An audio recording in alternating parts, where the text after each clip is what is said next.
பா இந்த மாதம் நெஞ்சு வலி மாத்திரையெல்லாம் முடிச்சிருத்துப்பா. காசு கொடுத்தா வாங்கிப்பேன். ஏன்ட்டெலாம் காசு இல்லை. உனக்கு மாதம் மாதம் மருந்து வாங்கி கொடுத்தே சம்பளம்லாம் காணாமல் போயிடும் போல. ஒரே தொல்லையாக இருப்பா உன்னை வச்சுட்டு. ஏன்பா இப்படி சொல்கிறேன்? இந்த மாத்திரை ரொம்ப முக்கியமான மாத்திரைப்பா. அதான். முக்கியமான மாத்திரைனா உன் பொண்ணுக்கு எல்லா சொத்தையும் எழுதி கொடுத்தல, அவட்ட போய் கேளு, அவ உனக்கு வாங்கி தருவா. எனக்கு புரிஞ்சிருதுப்பா. தங்கச்சிக்கு சொத்தை எழுதி கொடுத்துச்சேன்னு கோபமாக இருக்கு. உனக்கு படிப்புக்கு நிறைய செலவு செஞ்சுட்டேன், உனக்கு கல்வி கொடுத்துருக்கேன். சும்மா ஏதாச்சும் சொல்லி சமாளிக்காதப்பா. நீ எனக்கு பண்ணது ஒரே விஷயம்தான், எனக்கு தொல்லையாக இருக்கிறது மட்டும்தான்.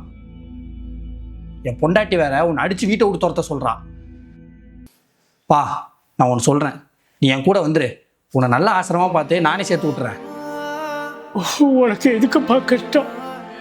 நானே நல்ல முதியோர் இல்லாம பார்த்து போயிடுறேன். உங்கள்கிட்ட அட்ரஸ் கூட சொல்லாம போயிடுறேன். என்னத்தையாச்சும் பண்ணி தொலை.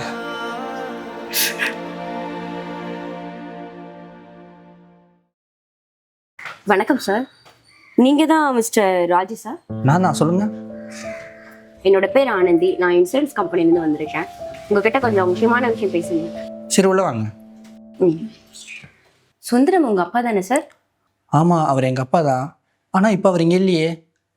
தெரியும் சார், உங்கள் அப்பா ஹோம்லேயே 2 நாளைக்கு முன்னாடி இறந்துட்டாங்க. என்ன மேடம் சொல்கிறீங்க? ஆமாம் சார், உங்கள் பேரில் 30 lakhs இன்சூரன்ஸ் போட்டிருக்காரு. அதான் இந்த அட்ரஸ்க்கு வெரிஃபை பண்ண வந்திருக்கேன். இந்த மாதம் நெஞ்சு வலி மாத்திரையெல்லாம் முடிச்சிருத்துப்பா. ஏன்ட்டெலாம் காசு இல்லை. என்ன சார் ஆச்சு? எங்கள் அப்பாவை ரொம்ப தப்பாக புரிஞ்சுக்கிட்டேன் மேடம். நீங்கள் மட்டும் இல்லை சார், எல்லாருமே தப்பாக தான் புரிஞ்சுக்கிறீங்க.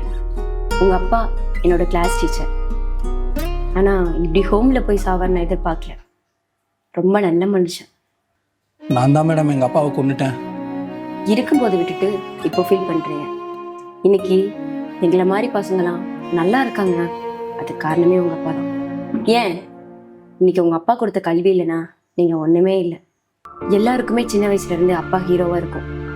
ஆனால் வளர வளர அப்பா ஒரு சில விஷயங்களுக்காக நம்மளை கண்டிக்கிற விதம் இருக்கும் இல்லையா, அந்த விதத்தை நாம் தப்பாக புரிஞ்சுக்கிட்டு அப்பாவை வில்லனாக்கிடும்.